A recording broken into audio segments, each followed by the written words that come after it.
A Shalom Akim, Shalom, Shalom, giving all praises, glory, and honor to Yahweh, Ba'ashem Yahushai, Ba'ashem Rakakwadash. Double honors to the apostles and elders of Great Millstone for teaching us his truth and citations to the sincere Akim and Aqua. Listen, may the blessing of election be upon your house. My name is Raquai. I'm back in here with another quick on Lord's will, as always, an edifying lesson. And for today's lesson, I wanted to read through this article in regards to cloned meat, and understanding also the detrimental effects of what can occur from eating of this kind of food, because we know that Esau is not the type of person that actually cares about the welfare of the people, right?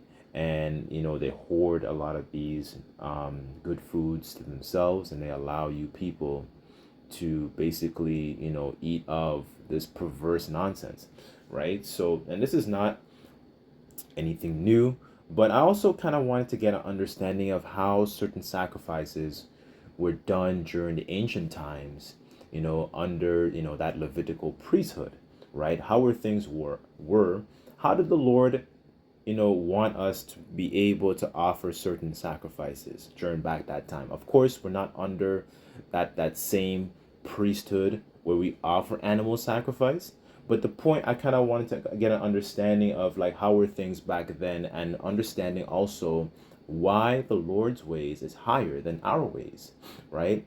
But let me first by start off by, I want to read this article here. So it says Canada quietly clears cloned meat to be sold, right? So I'm just going to read a little bit of it because I wanted to also touch on different aspects of the article, and also understanding a bit of our history and how we perform certain sacrifices. I want to get to that in a second. So as a matter of fact, let me start.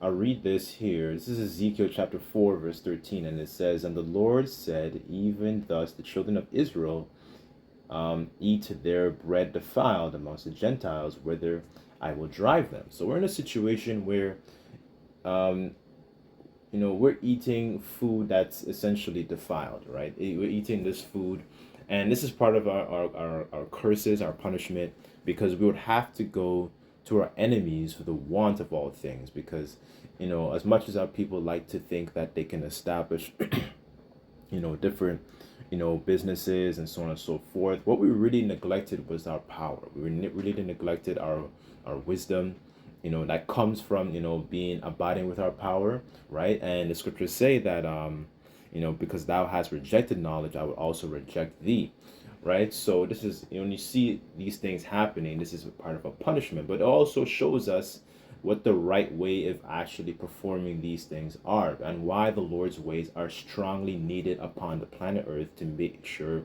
that it's governed properly, right? So let me go to the article, and let's see here, 1 second. So it says Canadians, I'm reading from MSN.com, and it says Canadians could soon be eating products derived from cloned animals without ever knowing it. How it says Health Canada has quietly moved to lift long-standing restrictions on food derived from cloned cattle and swine, removing them from the country's novel foods list category that requires pre-market safety reviews and public disclosure, right? So you start to see and this is how your enemy fights. Your enemy fights, he does things in secret, and the scriptures say that a woe unto you that devise iniquity and work evil upon your beds, because why would you give this kind of food to your own people? The own people, they go to work, they make sure the society's running, they perform these different blue collar jobs. Why would you give this sort of this kind of food to your own people, right? And the script, as a matter of fact, let me get this. 1 second.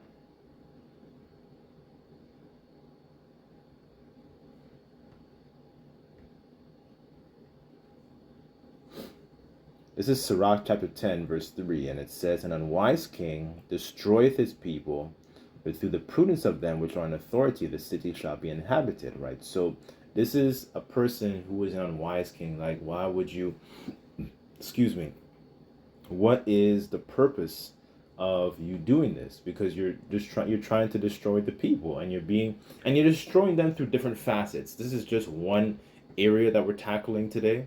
That destruction can either come through your entertainment, the movies, the TV shows, the music, the lyrics, and all this kinds of stuff that you subscribe to. That destruction can come through the quality of the air. That destruction can come through the different herbs that you use. That destruction can come through the type of I guess like children's content that your children are exposed to. That destruction comes from multiple different facets. This is just one area that we're discussing here, right? So going back here, let's see. So it says, once implemented, the change means cloned animal products can enter the food supply without labels, announcements, or public notification. So they can just sneakily enter these things into the different markets. So you go to your local grocery stores where you get your certain your daily bread, to take care of yourself and your family.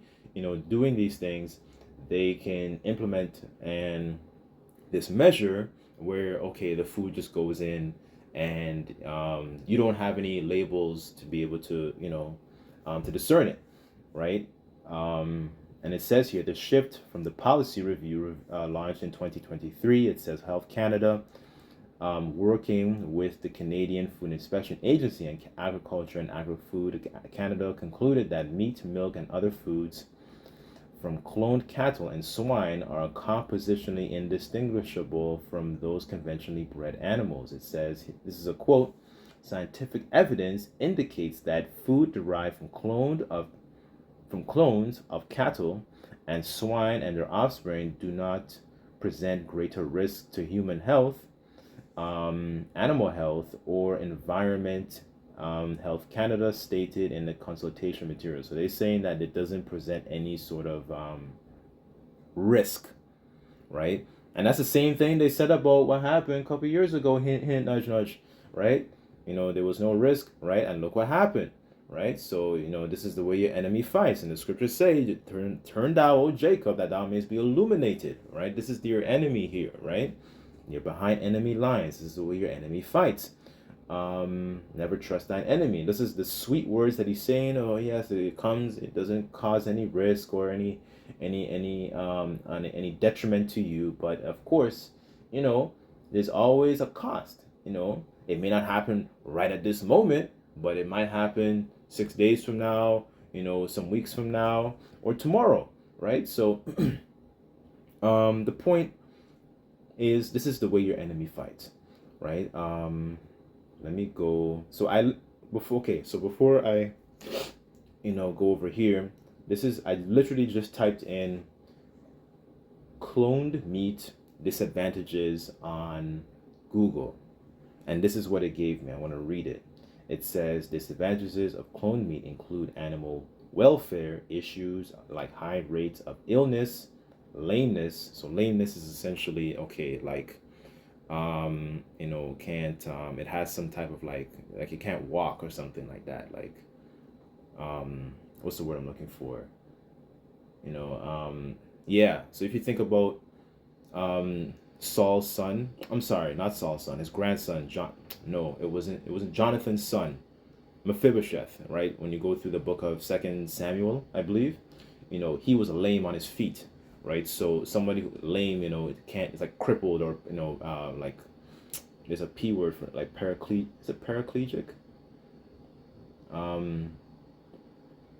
I believe that's the word, if I'm not mistaken. Correct me if I'm wrong in the comments, right? So difficult births, it says potential health risks due to unforeseen defects or the use of antibiotics and hormones, and environmental concerns related to energy intensive production. It says animal welfare and health. It says high risk of illness and mortality. Cloned animals have higher rate of failure during pregnancy and birth, often suffer from lameness, organ defects, and premature aging.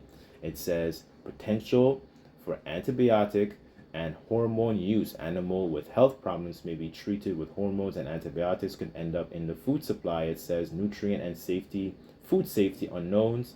Long-term health effects are unknown, and there are potential risks from hidden defects, genetic imbalances, or mutations in the cells used to create the meat. So all these different things, can affect you as well, right? So it says, like I mentioned earlier, it has like all these different. So the animals that are cloned, they have a difficulty, just for example, giving birth to other animals, right? And that's supposed to be, when you look at, like, I'll just use deer as an example. Like when you see deer on the Discovery Channel and they give birth, it's normally just they normally just slip right out. It's very, very natural, right? So you start to see that's a not so.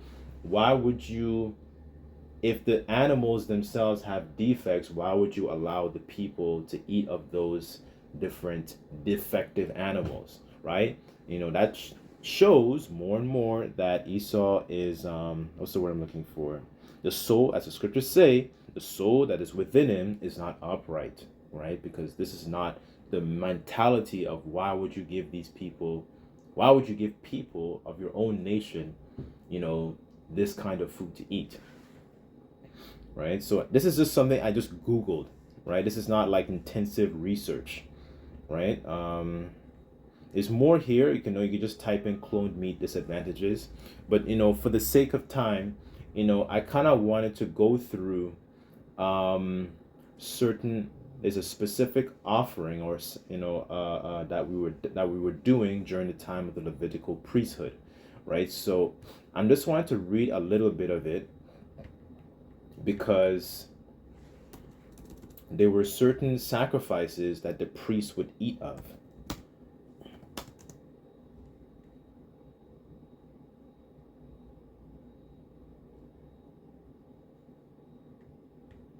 Just bear with me 1 second. Let me just get it.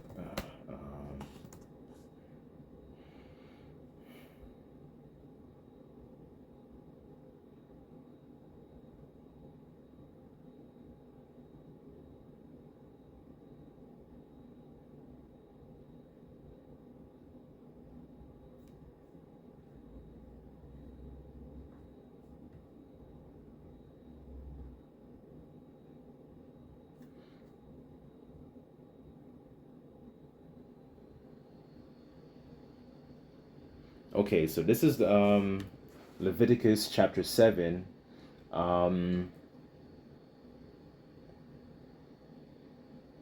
This is verse 1, and I'm going to read down to 6. And it says, likewise, so the title here, it says the priest part in the offerings. And it says, likewise, this is the law of the trespass offering. It is most holy. In the place where they kill the burnt offering, they shall kill the trespass offering. The blood thereof shall he sprinkle round about upon the altar, and he shall offer of it the fat thereof, the rump, and the fat that covereth the inwards, and the 2 kidneys, and the fat that is on them, which is by the flanks, and the caul that is above the liver with the kidneys, it shall he take away. And the priest shall burn them on the altar for an offering made by fire unto the Lord. It is a trespass offering. And it says of verse 6, every male among the priests shall eat thereof. It shall be eaten in the most holy place. It is most holy, right? So I'm reading this to show you during the Levitical priesthood, during that time, when we made certain types of offerings, the priests, they take the cattle, so on and so forth. These different animals couldn't have a blemish, right? And like, why would you?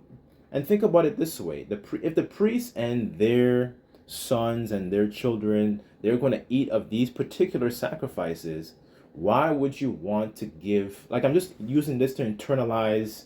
Why would you, for example, you have some cattle and you give it to the priest. Okay, why would you give some cattle that has blemishes? That's the point I'm kind of trying to hit here, right?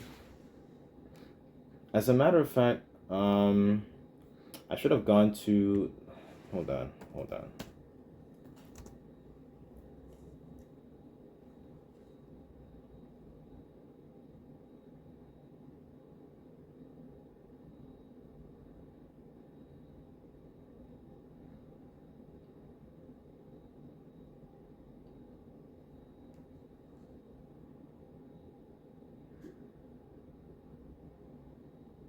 just to make that, just to kind of solidify that point.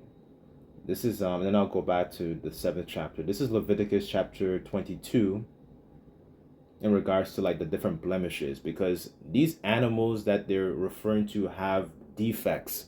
They're defective. They have blemishes. They have trouble giving birth. All these different problems that I just read earlier. This is something I just Googled here. I'll read them again. This is high rates of failure of pregnancy during birth, suffer from lameness, organ defects, premature aging. So it's not fully even developed. It has lots of antibiotics.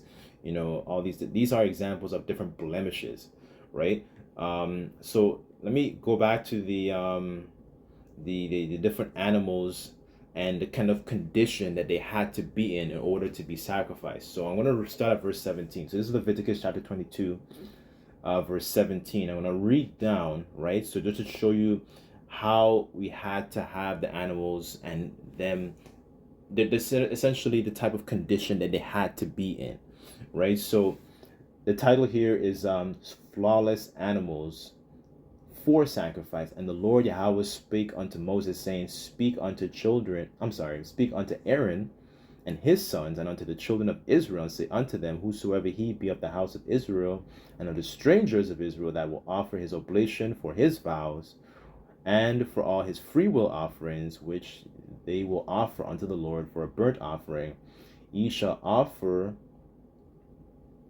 at your own will a male without blemish, of the beeves, of the sheep, and of the goats. But whatsoever hath a blemish ye shall not offer, for it shall not be acceptable for you. And whosoever offereth a sacrifice of peace offerings unto the Lord, to accomplish his vow, or a freewill offering in beeves or sheep, it shall be perfect to be accepted. There shall be no blemish therein. And I want to read the blemishes.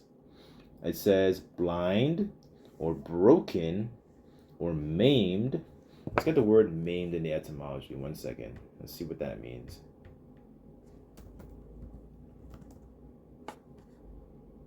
Okay, so maim, it says disabled by wounding or mutilation, injure seriously, damage, destroy, castrate. It says cripple, disarm, right? So that's an example of an animal that's maimed, right? So here it says having a wen, or scurvy, or scabbed, ye shall not offer these unto the Lord. Okay, let me just read. Hold on. Let me go back to the etymology just to get more understanding of what those different examples of blemishes were. So this is the word wen in the etymology here. It says benign lump or excrescence on the body or head. It says a wen, tumor. It says a wart. It says a swelling. It says, so that's pretty much it. So it's essentially like a small lump on the body. So these are examples of the different blemishes that, okay, if the animal, the cattle, had this type of blemish, you can't go and offer that. That's unacceptable, right? So let me continue. This is Leviticus chapter 22 and 22. Continuing on, and it says, or scurvy or scabbed, ye shall not offer these unto the Lord, nor make an offering by fire of them upon the altar of the Lord. Neither a bullock or lamb that hath anything superfluous and lacking his parts thou mayest offer for a freewill offer, but for a vow it shall not be accepted. Ye shall not offer unto the Lord that is bruised, or crushed, or broken, or cut, neither shall ye make any offering thereof in your land. Right? So this is just regulations on the types of, this is the kind of conditions that the animals had to be in, right? And you saw, and I'm just using this, I'm just internalizing the types of conditions they had to be in order for them to be sacrificed, right? And this is what Esau is doing. He's offering and giving you animals that are completely flawed. So they have all these different defects, and now you're supposed to eat of those same defects, and now it's going into your body, and it's not actually performing the what it actually needs to be, what it needs to do, because they're premature. So most likely you're not going to get all the sufficient amount of nutrients that it actually that it has, that meat, that flesh that you get from it. You're not going to get it sufficient because it's premature. So all the different vitamins and nutrients that you're supposed to get, and who's to say how those animals were raised? And that's another that's another question. What was the kind of condition? What did they eat? Right? Because in the ancient times, you had some cattle, there your cattle is grass fed, right? You don't have to think about antibiotics and all this type of crap and hormones. And like, for example, this is company, I think it's A&W. One of the things that they always stress on their packaging and their commercials is this is free of antibiotics and hormone free raised and stuff like that. Like imagine that seen in the ancient times. That's not something that you would see. That's completely non-existent, right? But you start to see why, as I read earlier, an unwise king, destroyed his people. Just to show you the comparison of how those animals back then had to be sacrificed versus the way you see the detrimental effects of being under an unwise king and the kind of quality that he produces. These guys, they go on TV, they profess themselves to know what they're talking about. They dress very well, and people believe them. People believe people like you know Gates and all these different people, they boast themselves to be like unto the Most High, right? Thinking that they are the Most High, to roughly paraphrase, right? So just showing you some compare and contrast between how the conditions had to be versus how the conditions of our food now, and how much things have essentially have declined. So um, let me go back to the 7th chapter, because I also wanted to stress another point in regards to, because there are portions of the sacrifice in certain sacrifices the priest had to eat, right? So I wanted to jump down to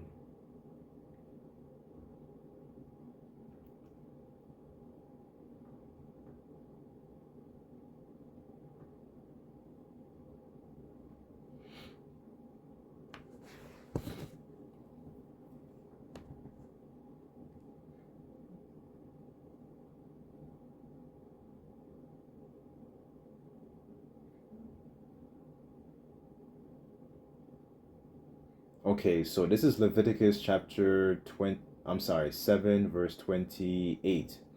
And the Lord Yahweh spake unto Moses, saying, Speak unto the children of Israel, saying, He that offereth the sacrifice of his peace offerings unto the Lord shall bring his oblation unto the Lord of the sacrifice of his peace offerings. His own hands shall bring the offerings of the Lord made by fire, with the fat and the breast shall he bring, that the breast may be waved for a wave offering before the Lord. And the priest shall burn the fat upon the altar, right? And remember, like I read earlier, you take away those different parts, the kidney, the liver, and so on and so forth, right? So it says, but the breast shall be Aaron and his sons, and the right shoulder shall ye give unto the priest for a heave offering, unto offering of the sacrifices of your peace offerings. He among the sons of Aaron that offereth the blood of the peace offerings and the fat shall have the right shoulder and his part. So there were different portions of this sacrifice the priest would eat. So imagine, I'm just using this to internalize Esau's mindset.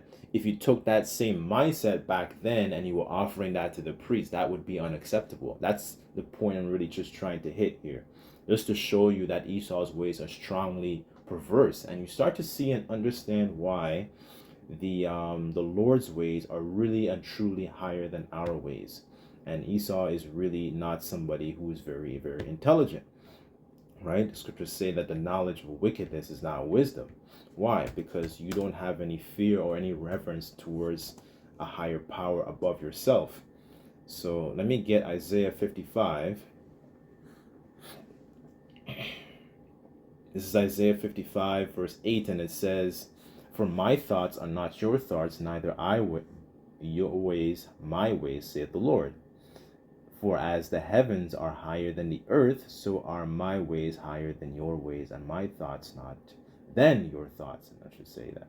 So, the Lord's ways are strongly needed upon the planet Earth to govern the actual resources. And it's not that, and then they will paint it and say that, okay, it's not a, there's a lack of substance. You're just a niggard. That's really what you are. You're just an absolute niggard, and you're hoarding a lot of the resources to himself, right? But you don't have the wisdom, to actually be able to execute and use the abundance, because it's not necessarily about the abundance, because, he shall, like it says in Genesis, he shall acquire the fatness of the earth, to roughly paraphrase, right? You're acquiring the fatness, yes, but you don't know how to actually use these things properly. So using these things properly requires, a profitable king, right? So, that's pretty much it. I kind of wanted to hit that, right? And it shows you, why, the kingdom is the heathens have to learn examples of righteousness, right? That's really, really important, and why Yahushua has to govern this earth properly, right? So, that's pretty much it. But I sincerely pray and hope that this lesson, was edifying. I'd just like to give all praises, glory, and honor to Yahweh Bashim Yahushai. Until next time, I say Shalom.